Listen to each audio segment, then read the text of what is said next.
नहीं है। तो इतनी बड़ी घटना घट गई और आपका आईबी कहाँ था, आपके सुरक्षा बल कहाँ थे, उन्हें भनक क्यों नहीं मिला?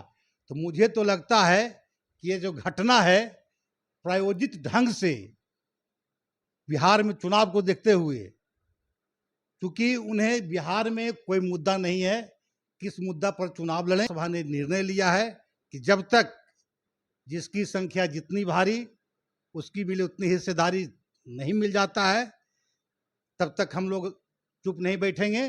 फिर भी हम लोग के एक कदम जीत हुई है। और विपक्ष के लोग यह कह रहे हैं कि विपक्ष के पास अब कोई मुद्दा नहीं रह गया है। एक मुद्दा जातिगत जनगणना को लेकर था, उसे भी नरेंद्र मोदी की सरकार ने पूरा कर दिया। मुगालते में वो लोग नहीं रहे। मैं पहले भी कहा कि अब हमारे देश के लोग और बिहार के लोग, खास करके बहुजन समाज के युवा बहुत सजग हो गए हैं। तो एक टॉफी देने से चुप बैठने वाले लोग नहीं हैं। पता है हमारे लोगों को कि अगर हमारी लड़ाई, जो हम आंदोलन किए हैं, जो संघर्ष किए हैं, जब इतना मेरे पक्ष में हुआ है, तो संपूर्ण जो मांग है, मंडल कमीशन की संपूर्ण सिफारिश जो है, अगर जब तक लागू नहीं होगा तब तक हम लोग चुप चैन से नहीं बैठेंगे। रंजन नीले और आप देख रहे हैं एडीआर मीडिया बिहार। और भारत में जिस तरह का ऐतिहासिक घटनाक्रम में फेरबदल हुआ है और पिछले दिनों मोदी कैबिनेट के द्वारा एक फैसला लिया गया है जिसको ऐतिहासिक कदम माना जा रहा है, जो कि जातिगत जनगणना को लेकर इसी विषय पे बातचीत करने के लिए हमारे बीच उपस्थित हैं ओबीसी महासभा के बिहार इकाई के प्रदेश अध्यक्ष वीरेंद्र गोप जी। सर, स्वागत है आपका। बहुत बहुत धन्यवाद।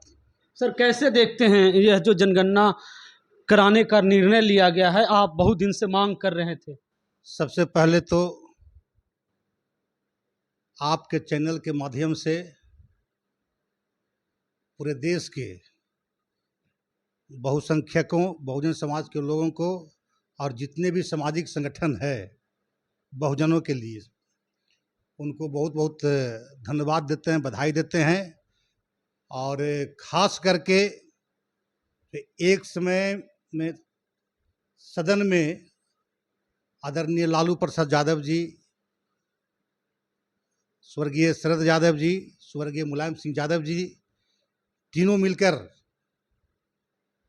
मनमोहन सिंह की सरकार में जो जातिगत जनगणना कराने के लिए पुरजोर तरीके से मांग उठाए थे, तो दो महापुरुष तो हमारे बीच नहीं रहे। मैं उनको भी श्रद्धांजलि व्यक्त करता हूं। और आदरणीय लालू प्रसाद यादव जी को, जो देश के ही नहीं पूरे विश्व के पटल में भारत के नेल्सन मंडेला के रूप में जाने जाते हैं, उन्हें बहुत बहुत बधाई। और उन्होंने बहुत पहले, लगभग जब मोदी जी की सरकार बनी थी, तो एक ट्वीट किए थे और उस ट्वीट में था कि हम आरएसएस और बीजेपी वालों को कान पकड़कर दंड बैठक कराकर जातिगत जनगणना कराने के लिए मजबूर करेंगे। और जब तक हम लोग की मांग को नहीं मानी जाती, हम लोग आसानी से नहीं छोड़ेंगे। आज उनकी लड़ाई को आगे बढ़ाते हुए ओबीसी महासभा पूरे प्रदेश पूरे देश में, और सामाजिक संगठन जितने भी है, वाम सेफ, पिछड़ा वर्ग मोर्चा और जितने भी भीम आर्मी, सबको बहुत बहुत बधाई देते हैं।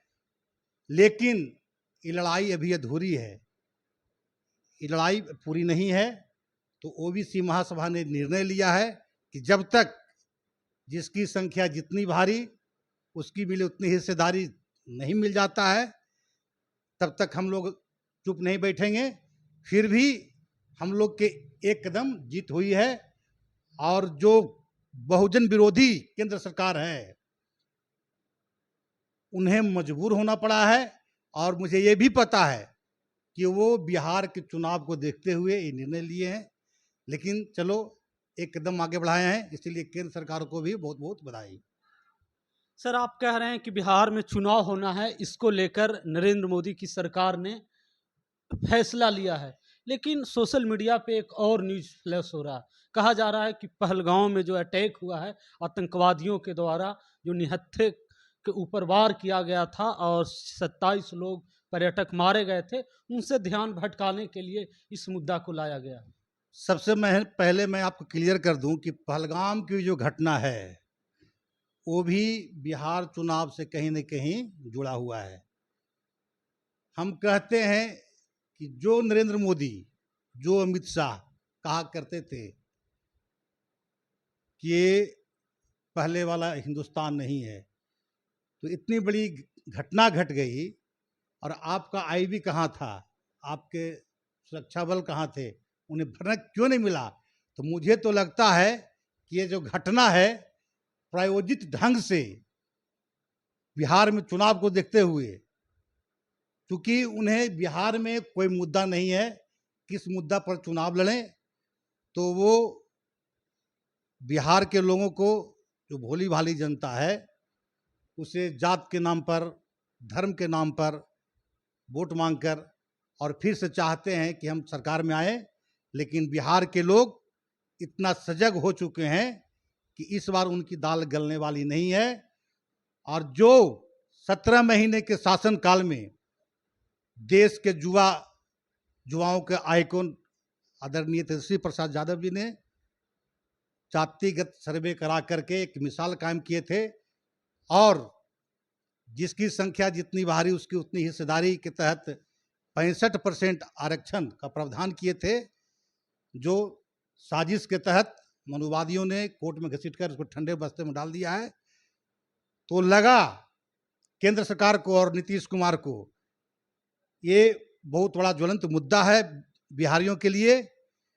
तो अगर हम जातिगत जनगणना कराने का निर्णय लेते हैं तो लोगों को बरगला सकते हैं और कह सकते हैं कि हमारी सरकार जातिगत जनगणना कराने का निर्णय लिया है, हमें वोट दीजिए, हम जनगणना करा करके फिर आप लोगों के हक और अधिकार को भी आगे देंगे, आरक्षण को बढ़ाएंगे।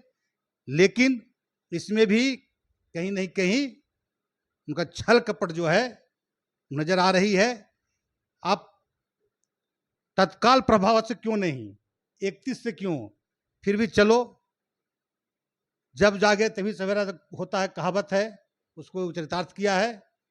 तो मैं आपके चैनल के माध्यम से जितने भी ओबीसी, एससी, एसटी के लोग हैं, बिहार के जितने युवा लोग हैं, वो सबसे आग्रह करते हैं कि इस निर्णय को बढ़ चढ़कर विजय उत्सव के रूप में मनाए और अपनी आवाज को इतना बुलंद करे कि जो चिर प्रतीक्षित मांग है और मंडल कमीशन की जो संपूर्ण सिफारिशें हैं वो भी लागू करने पर केंद्र सरकार मजबूर हो।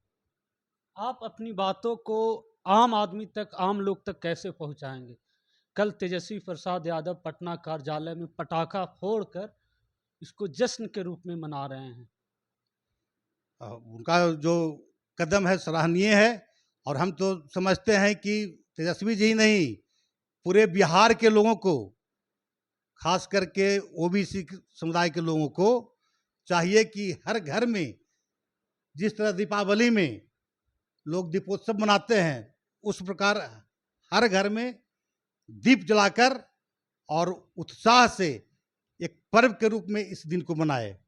विपक्षी पार्टी तो यह कह रही है कि सत्ता पक्ष के लोग यह कह रहे हैं कि विपक्ष के पास अब कोई मुद्दा नहीं रह गया है। एक मुद्दा जातिगत जनगणना को लेकर था, उसे भी नरेंद्र मोदी की सरकार ने पूरा कर दिया। मुगालते में वो लोग नहीं रहे। मैं पहले भी कहा कि अब हमारे देश के लोग और बिहार के लोग, खास करके बहुजन समाज के युवा, बहुत सजग हो गए हैं। तो एक टॉफी देने से चुप बैठने वाले लोग नहीं हैं। पता है हमारे लोगों को कि अगर हमारी लड़ाई, जो हम आंदोलन किए हैं, जो संघर्ष किए हैं, जब इतना मेरे पक्ष में हुआ है, तो संपूर्ण जो मांग है, मंडल कमीशन की संपूर्ण सिफारिश जो है, अगर जब तक लागू नहीं होगा तब तक हम लोग चुप चैन से नहीं बैठेंगे।